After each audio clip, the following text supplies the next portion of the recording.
So, in this segment, we're going to be talking about the EU media and leaders blaming Brexit for the UK's political insanity as Liz Truss quits. And to be fair, they're not wrong. The idea that Britain can do it all alone and you just have to believe, those are things that have really damaged this country. The idea that we don't have to listen to experts as well, that mentality has really damaged us over the last seven years probably.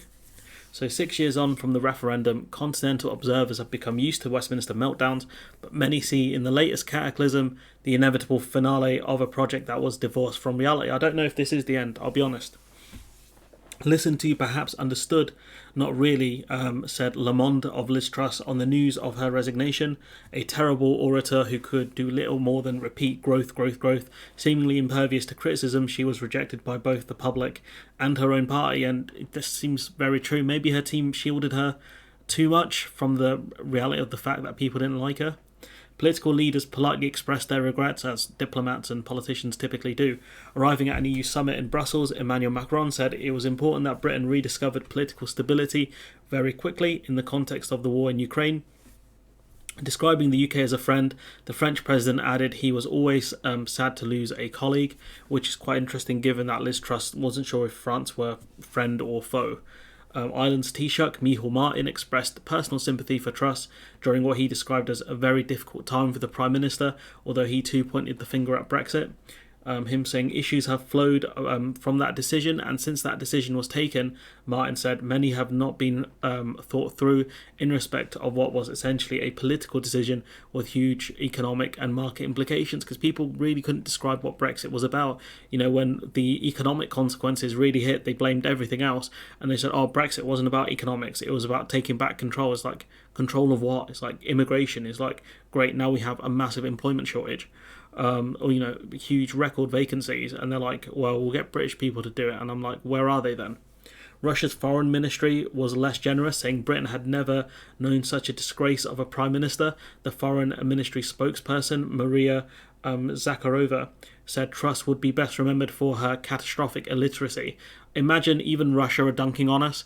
Even Russia, despite all of their problems with Vlad and their botched invasion of Ukraine, even they're trying to dunk on us.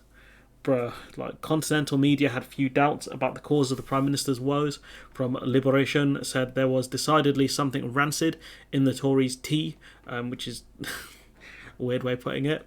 Said Sonia, said the British government and the Conservative Party seemed on a path to total self-destruction, which she's right about. The EU was always an issue in the Tory party. There were always factions who never liked the EU, just like in the Labour Party. The only difference is that the radical EU-hating wing never took over the Labour Party. You can always, you can try and argue it with Corbyn, but most Labour MPs and the membership are pro-EU. The Tory party, due to UKIP-type members entering the party, are not the same party that David Cameron ran in 2015. It's full of EU-hating libertarians who want a Singapore on the Thames. Along with most European commentators, the paper's former London correspondent identified one core problem. In 4 months, the country will have had 4 chancellors, 2 interior ministers, and soon 2 prime ministers, she observed, which is true. And that's massively unstable for any country. After a succession of implausible scenes in Parliament at number 10, who will be Liz Truss's successor? Probably Sunak. That's the real question, because Brexit and its chief architect Johnson have drained the Conservative Party of all substance and competence. When you look at the ministers we have had, people like Kwarteng, Braverman, Raab, Truss, etc., this is a group of lazy and or incompetent people. Some of them can't even string a sentence together. There is a huge lack of talent in the Tory party because Johnson kicked out most of the smarter ones in 2019. People like Dominic Grieve were seen as relatively intelligent. They're gone. Le Monde saw the decision to leave the EU as the ultimate origin of the UK's crisis. Since the referendum, British governments have demonstrated with ever greater talent that Brexit only takes the UK further away from the promised land of recovered sovereignty and unrambled freedom, wrote Sylvian Khan. Take back control, they all said, but the British are a very long way from doing that. No other EU member state is in such a state. Since Brexit, Britain's Conservative leaders have worked tirelessly to prove that EU membership was very far from the problem, which that does seem pretty much true, that most EU states are in a relatively decent state.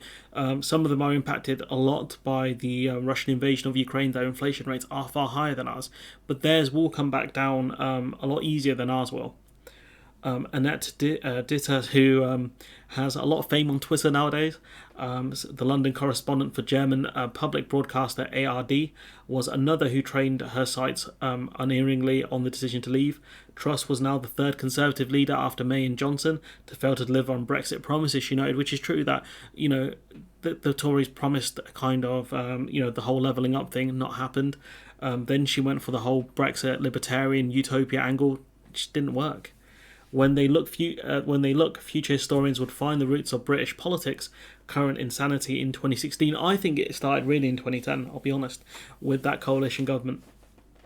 Firstly, because Brexit has damaged the UK economy so lastingly that any extra market uncertainty leads to far greater turbulence than ever before, which is true that the UK has been seen as an uncertain bet since 2016, really, and that's a key problem. When there's uncertainty, markets, traders don't really want to use, to buy or sell your stuff. Your bonds, your shares in the company, currency, etc., unless they're looking to make a quick buck through crises. Secondly, because Brexit and the inherent magical thinking of a sovereign UK that can go its own way in the globalised 21st century world. We live in a world where so many countries are interlocked with each other. So many countries own bonds from other countries and they're all relying on each other economically.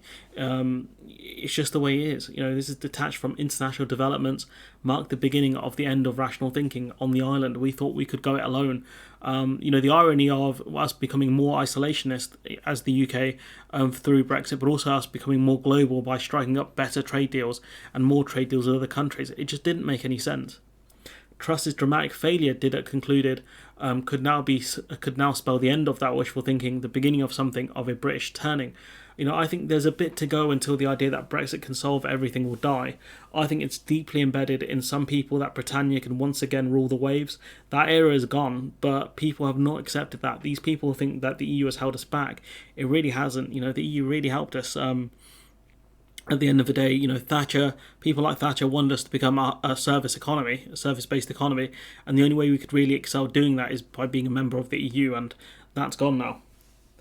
In Dizet, sorry, I can't do foreign words, Bettina Schultz also argued that Truss's political demise could be a key moment. The extreme ideological project of the neoliberal group within the Conservative Party has failed, perhaps heralding one of the most important turning points in the country since the Brexit vote in 2016. What's interesting is what she said there, because a lot of the kind of libertarian wing of the Conservative Party and people like the Institute for Economic Affairs, the IEA, are really, really upset that this whole thing has failed, because their kind of libertarian utopia is dead.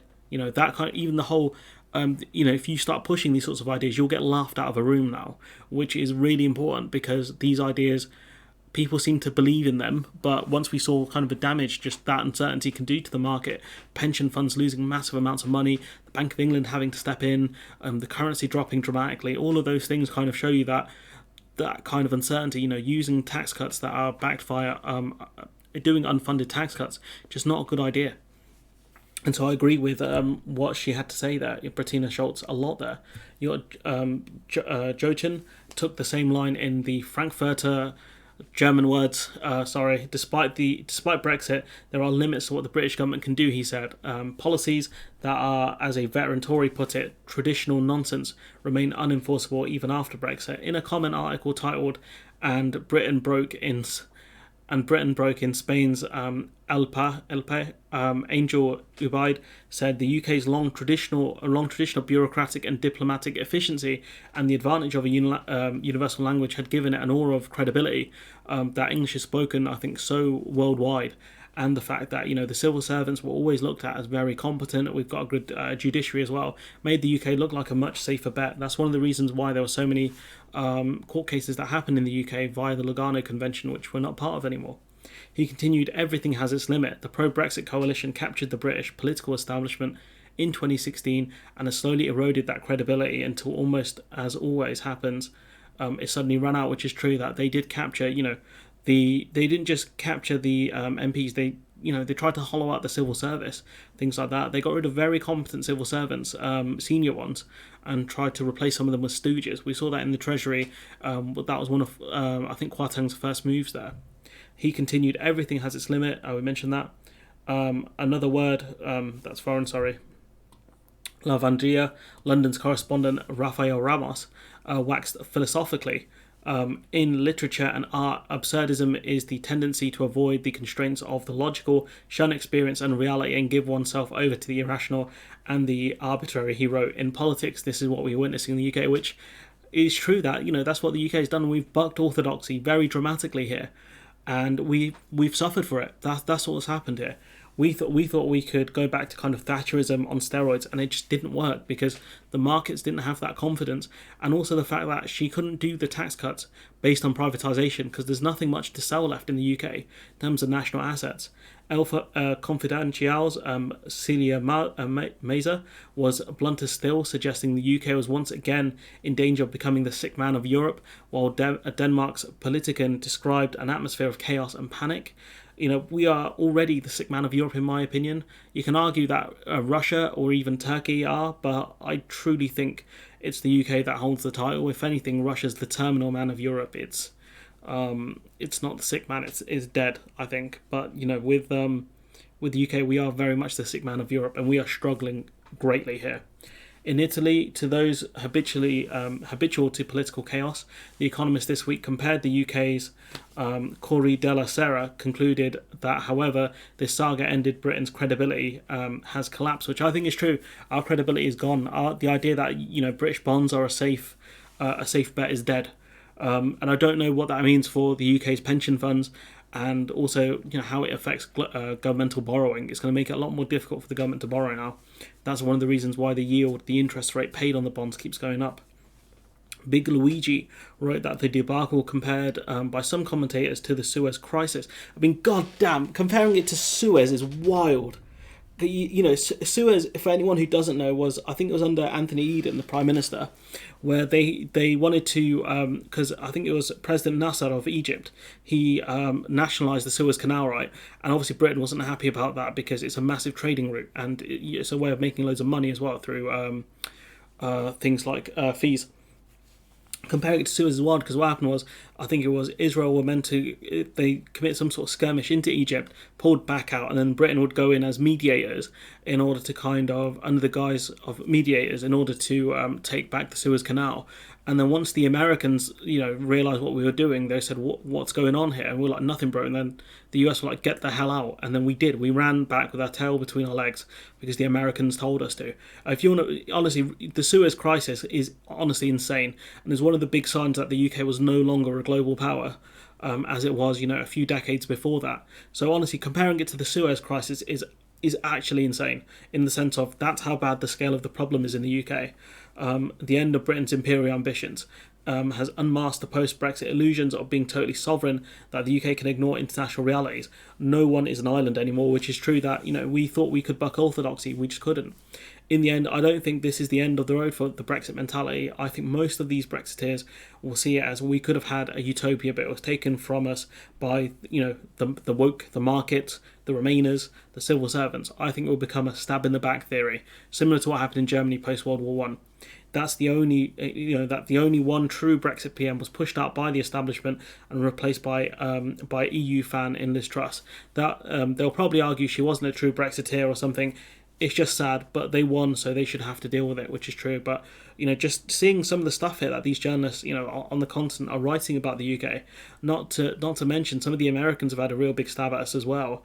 I mean, comparing it to Suez is just wild. If you want me to do a video on the Suez crisis, I wouldn't mind doing that if that's what the audience want to hear, in case you don't know much about it.